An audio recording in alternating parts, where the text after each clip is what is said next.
السلام علیکم سامعین، 23 شوال المکرم اور 12 اپریل ہے۔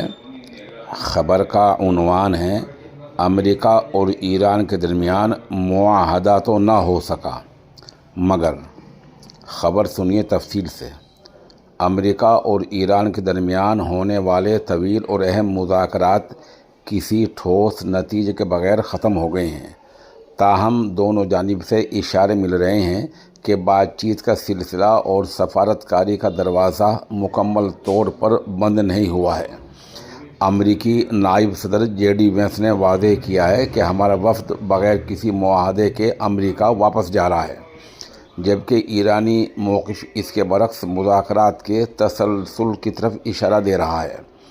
صبح 6 بجے اسلام آباد میں میڈیا سے گفتگو کرتے ہوئے JD وینس نے بتایا کہ تقریباً 21 گھنٹے جاری رہنے والی اس نشست میں کئی اہم معاملات پر تفصیلی تبادلہ خیال ہوا، مگر کوئی ایسا اتفاق رائے پیدا نہ ہو سکا جو فریقین کے لیے قابل قبول ہو۔ ان کے مطابق امریکہ کی بنیادی ترجیح یہ تھی کہ ایران واضح اور طویل المدتی یقین دہانی کرائے کہ وہ جوہری ہتھیار حاصل نہیں کرے گا، لیکن اب تک ایسی کوئی ضمانت سامنے نہیں آئی ہے۔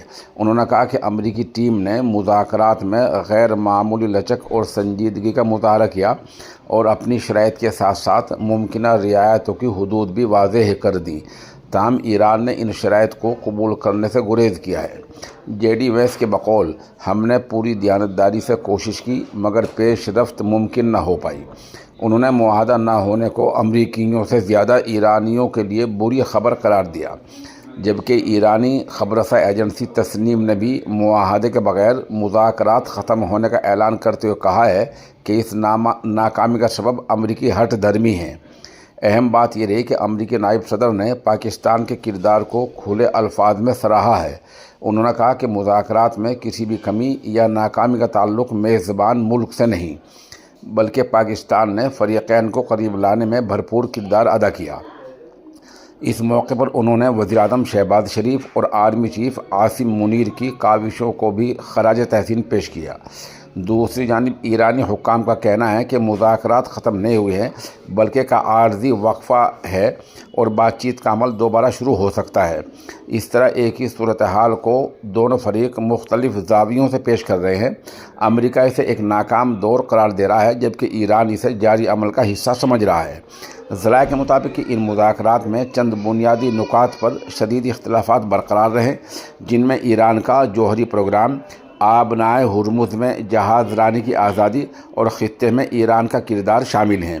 تاہم امریکی توجہ خاص طور پر جوہری معاملے پر مرکوز رہی، جو صدر ٹرمپ کی پالیسی کا مرکزی جزو ہے۔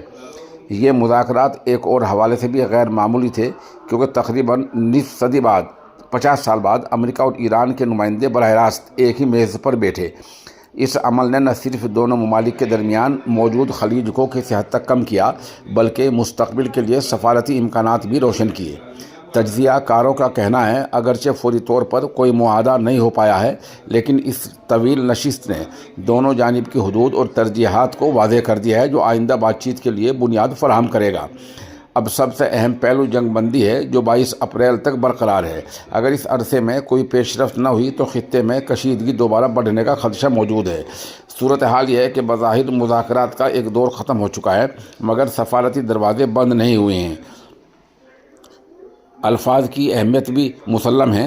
امریکہ ابھی تک کے الفاظ استعمال کر رہا ہے اور ایران وقفے کی بات کر رہا ہے، اور انہی الفاظ کے درمیان مستقبل کی ممکنہ پیش رفت چھپی ہوئی ہے۔